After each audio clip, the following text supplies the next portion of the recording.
And it's Christian B here in Burnaby, Vancouver real estate agent, and welcome to Rapid Fire Real Estate. We're going to jump through 5 topics today, spend a couple of minutes on each, and you can take that knowledge with you out into the marketplace and put it to use.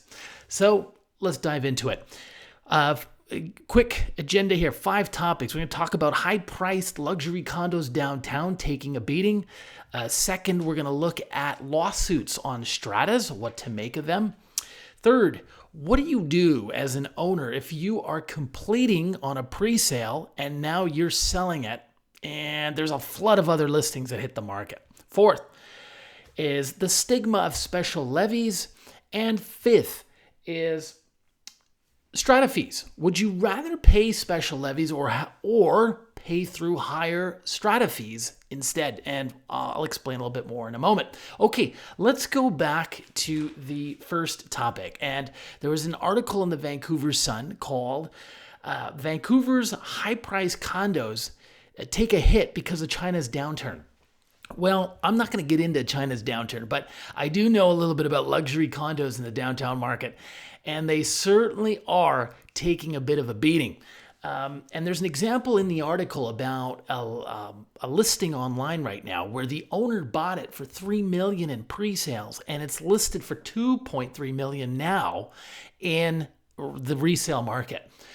Well, that person's taken a $700,000 haircut. That's not fun.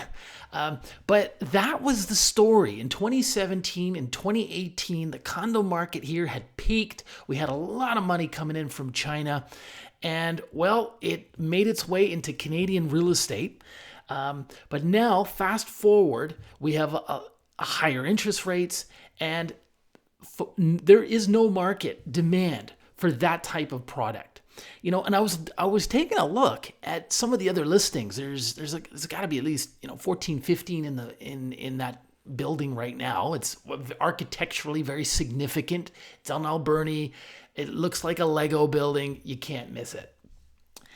There's a 1-bedroom on there for a little over $1.5 million. It's on a lower floor, and there's no bedroom. There's no window in the bedroom. I mean, don't you need a window in the bedroom?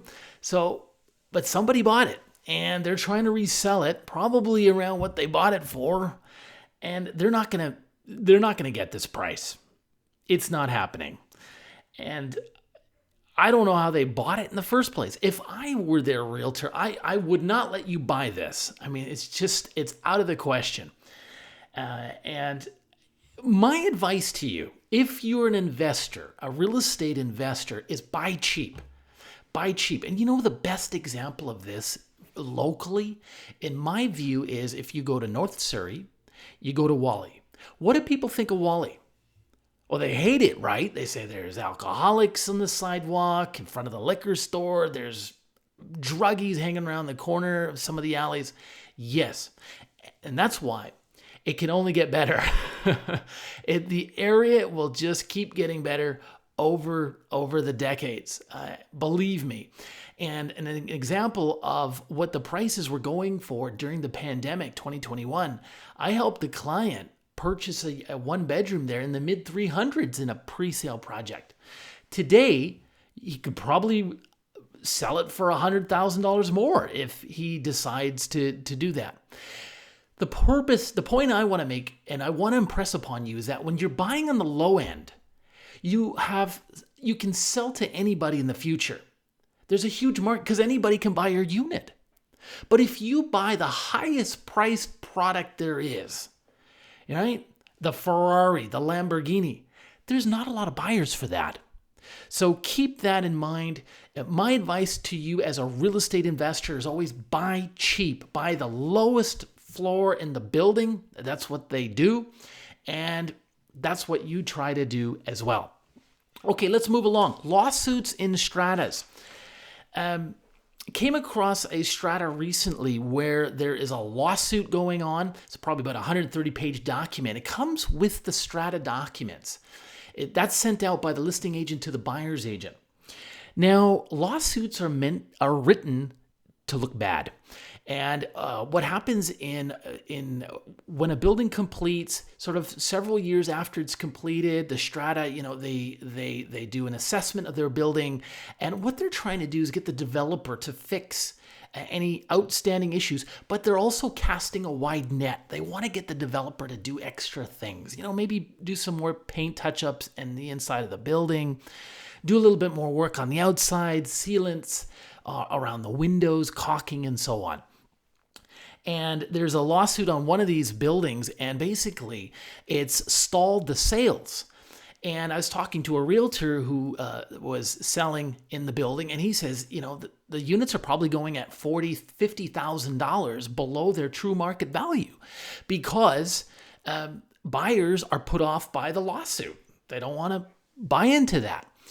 And really what you need here is a listing agent who will do two things. One, read the lawsuit document. They're actually very easy to read, and be able to explain it. It's actually not that hard. And so we had a good-natured discussion about this. And then it's a lot easier for the buyer's agent to explain it to his client as well. And they don't go running for the hills because they're worried about this lawsuit. Often these lawsuits amount to very little or nothing at all, and they really shouldn't be affecting the market value of the strata, okay? Unless it were something in the millions, but that's not the case here. So that's what's required is read the documents, be able to articulate what's in them in maybe a more lighthearted tone so everybody understands. Third topic, pre-sales. Now again, pre-sales. When the pre-sale is completing and the building completes, everybody gets their keys, the mortgages are registered, a lot of them are investors and they want to list their unit for sale. And all of a sudden, there's a flood of listings.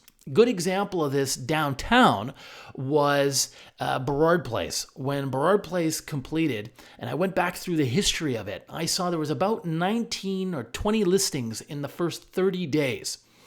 And as an owner, this is not a fun position to be in because the buyer's agent and the buyer's going to come in, they're going to take a look at half a dozen listings in the building, and they're basically going to play you off of the one who wants to sell the most for the least.